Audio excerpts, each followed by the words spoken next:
85% African American, and probably when the next census data comes out, we'll probably find it's more like 90% African American. We found that many of the key players in the kind of good food movement in Detroit were white people. And some of those people are my friends now, let me say that. So this is not an attack on people, this is an analysis. What we attack is white supremacy, we don't attack white people. So white people who stand with us against white supremacy, we're with you. Okay, but if we can't have an open, honest discussion about white supremacy and white privilege, we don't really have too much basis for developing a relationship.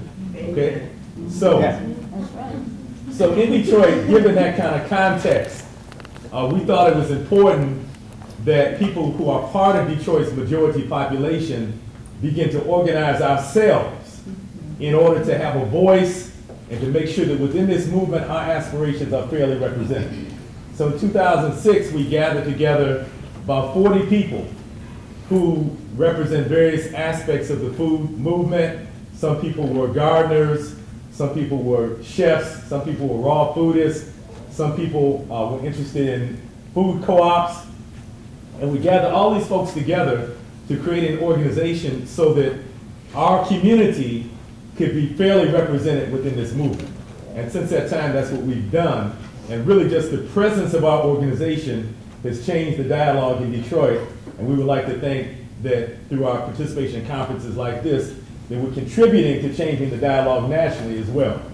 In fact, I think that every workshop one of our members has been in, I think it's fair to say that we have shifted the discussion to some extent. Yes. Right, Lila?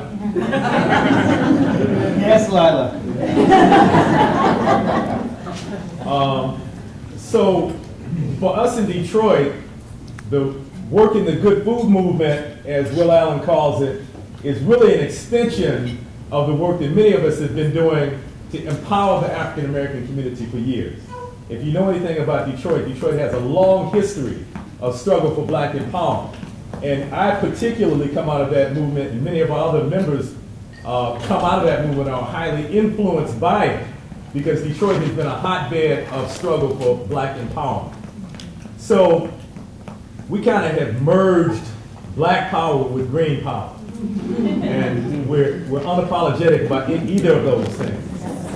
So what we're doing is we are organizing within our own community in order to raise the consciousness of our community members about the role that food plays in our lives, about the importance of being self-reliant, about the importance of African American people galvanizing and consolidating so that we do have power. And also, as part of this discussion on power, it's important that we define what power is. And sometimes I like to use a definition that an African American psychologist, Wade Nobles, uses. He says that power is the ability to define reality and have other people respond to that definition as if it's their own. And so, really what we're about is we're about defining our own reality. And we don't take kindly to others coming to our community and defining for us our reality. Or imposing upon us, what their values and their priorities are. And so that's the essential work of our organization. We do it through a number of ways, and I know my time is probably running out. We do it through our farm, D-Town Farm, and I just want to ask our farm manager in the back, throw your hand up, Neparah. We do it through D-Town Farm, which is a model organic farm. And so part of what we're doing is we're modeling how unused and unutilized land in the city of Detroit can be put to productive use to provide access to fresh produce, but also more importantly, to show within our community how we can galvanize working relationships so that we get our own community working on our own behalf. The other thing, and I saw her give us time signals, so I'll wrap it up in about 30 seconds, is that we have a food co-op where we're encouraging people to buy collectively, because we know, of course, if you buy in larger quantities, you get better prices. And also, we're trying to change our thinking so that our community is not proceeding as individuals, but we understand that our destiny is tied collectively, and by pooling our money together, that we get better prices and we have greater control over the retail aspect of food. We also have a youth development program, the Food Warriors program. We're instrumental in putting together the Detroit Food Policy Council. We have a lecture series at the Detroit Library.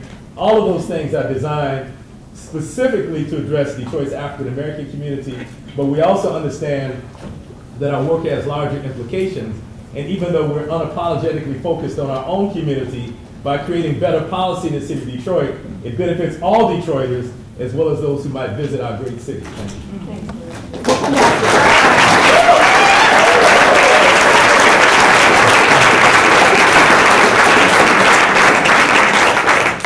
We'll come back to everybody again, so you'll have another chance to hear from Malik as well. If we have, at least raise your hand if you've got an empty chair next to you. So if you guys want to come in and take a seat in the chair, please do so now. And also, could everyone just sort of double check that their phones are off? A lot of ringing in that last. Yeah, so chairs over here, empty chairs all over here, about 7 or 8 of them. I'd like to ask Edwin Marti next to address that question of what is local, authentic power, and what does it look like for you? So, following Malik as a white male, that's a fun. So I will say, I am not a white female, so I feel like ways to stand up. But it is just a really awesome experience for me to stand up in front of this incredible group of people and follow such awesome words. So. Jones Pelican Farm is a nonprofit production organic urban teaching farm in downtown Birmingham that I helped start 10 years ago. I grew up in Birmingham. I grew up in a place of privilege. I grew up in a place of power. So very different kind of perspective from the kind of things that Malik is talking about in terms of traditional sort of what we call traditional urban agriculture movement. But I left Birmingham when I was 18. Birmingham's a fascinating place. Hopefully many of you have visited. I know you all know about the history of Birmingham, so I won't go into it. But I grew up in the suburbs, didn't know much about what was happening in Birmingham, was certainly completely disconnected from the civil rights movement as a white, suburban, affluent kid, but saw that there was something completely missing in Birmingham. When I was in high school, there wasn't any residual, from what I could tell, passion in terms of changing the structure of the city. So I left and went to the West Coast and got connected with an incredible community of people that were changing cities and got interested in urban agriculture and went to graduate school and studied farming and traveled all around the world and saw a lot of great things that were happening and thought that the best thing I could do with the knowledge and the power that I had was come back to Birmingham and try to provide a model for how the city could look differently.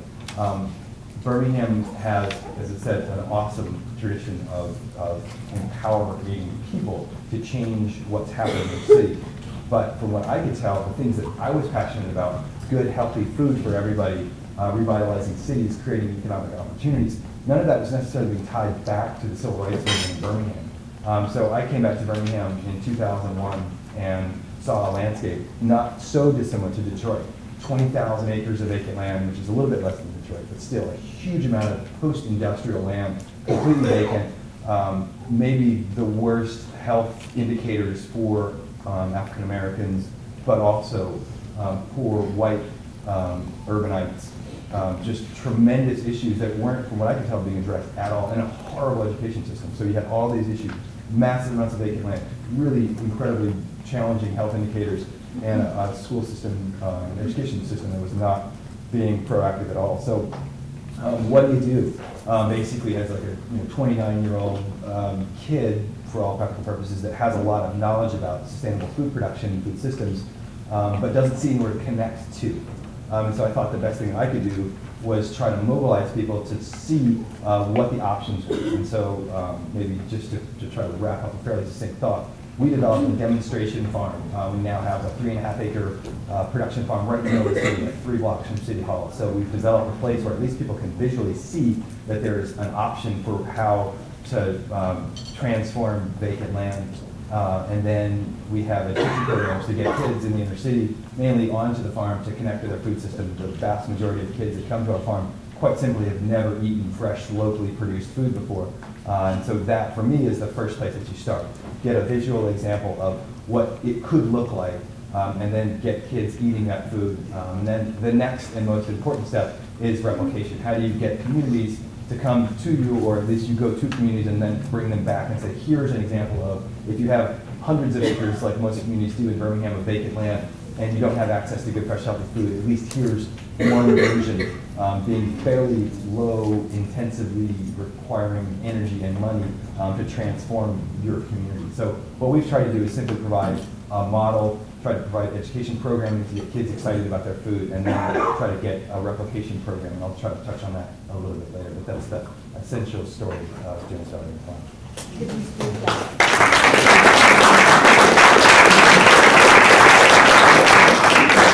you speak for just a minute to this concept of authentic local power and your experience? What is that? What does it look like in Birmingham?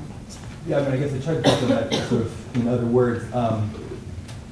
For me, the idea of authentic local power is epitomized. I mean, Birmingham is the epitome of what, you know, when a group of people mobilizes, you get what happens in Birmingham in the 60s. I mean, you get a complete, from the ground up and top down, change of the power structure in Birmingham. Unfortunately, from what I can tell, the food system thinking was not associated with that at all. And so what, for me, authentic power is coming back into a place and saying, can we connect these dots? And so that's what we're trying to do, is simply take incredible history and connect it to dots that have not been connected to that before. And we're having some tremendous success. Maybe just a quick example of two different farms that have started in Birmingham even just 3-4 years ago. Jones Valley Farm was really the only kind of food-based project that was happening in Birmingham, just as a direct result of sort of just us kind of churning and talking and being so excited about what we're doing.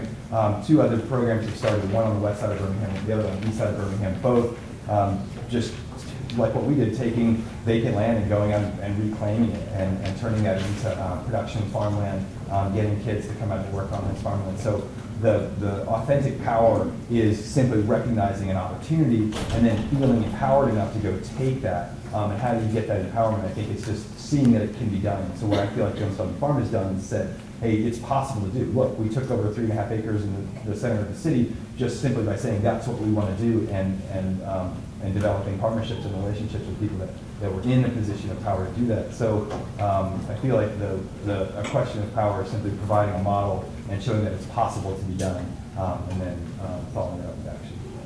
Thank you. Dorothy, can you speak to this issue of authentic local power and your story and how that's played out for you? Hi, I'm Dorothy Gray. Scarborough. I'm from the heart of the Delta of Mississippi. I bring you greetings.